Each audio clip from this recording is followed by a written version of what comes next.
you may want to insert a table in one of your documents, and so it's kind of valuable to see how that's done. So if I want to create a table for this one, there's nothing new that I have to put up here. I just begin. You would think it would be begin table, but it's begin tabular. That's the one I know how to do. So begin tabular, and then it turns out I have to put some commands here. I'm going to do things like let's just do C, C, C. Now what that's telling it is that I'm going to build 3 columns, and I'm going to center each column. So if you want it to be left justified, you'd do L. You could do R for right justified, so you could do L's, C's, and R's, any combination you want there. And then I have to end the table, so let me go down here, end tabular. And so let's just start out by creating, I want to show you those 3 cells. They're going to look like this. Let's just do 1. That's all that's going to be in the first cell.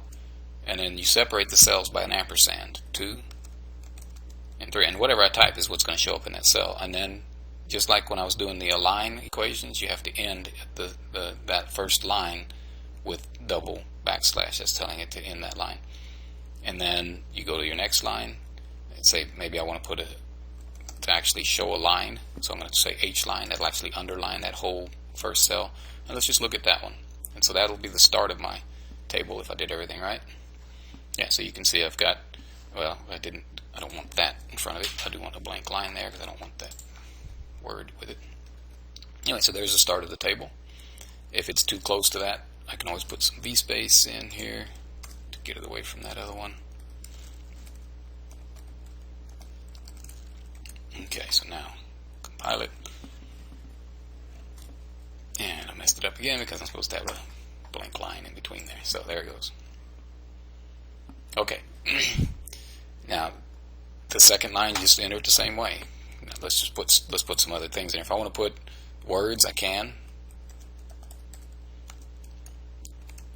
But just separate your cells in that line by an ampersand. And I can put equations, but you got to remember to put them in with the $sign. So I can put something like x squared in here.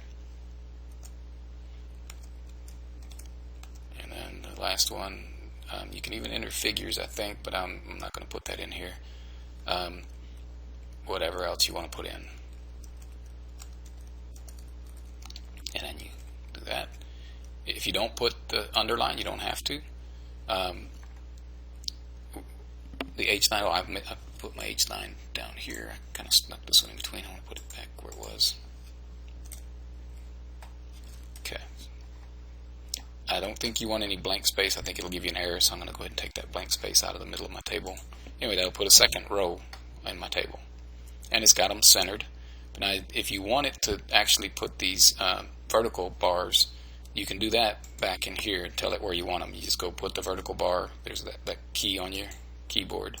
It will put them where you put them in relation. It's saying no vertical bar, center this cell, then a vertical bar after that cell, or that column I should say, and so on. And like I said, you can do this as left, that's an L, instead of centered, and so that'll change my table a little bit.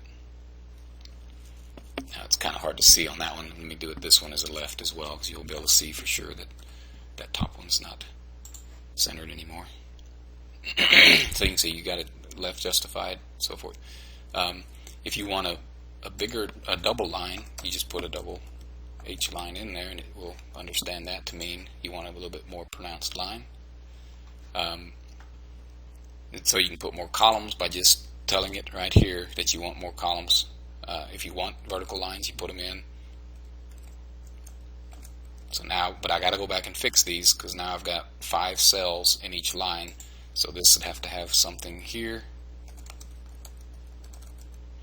and then another one, and it could be blank.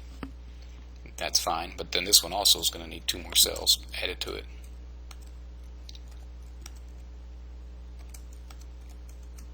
I'll just put a % there. Remember, if you want a %, you have to put a slash in there. So anyway, that should be good.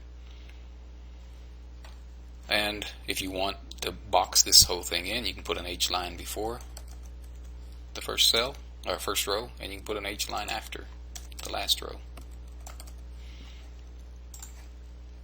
It boxes it all in. And again, if I want to box it in front and back, I can do that too by putting those vertical lines front and back. but you got control over how to build that table and how things are situated. But there's things that you can there's spacing issues sometimes that come up and so forth. But for the basic table, this is a way to get a basic table, and then you just keep adding more and more lines as you need them. So maybe I want another one on there. I'll just do the same line. I'll copy this one and paste it under there with no H line underneath it. So this will be a row at the bottom with no line underneath it. And then you adjust however you want. So they're not too hard to put in. If you want to start doing things more fancy than this, you might have to do some searching on the internet to do, if you want graphics in there or tables within tables or something like that. But I think for our purposes, you don't want to get to anything that complicated.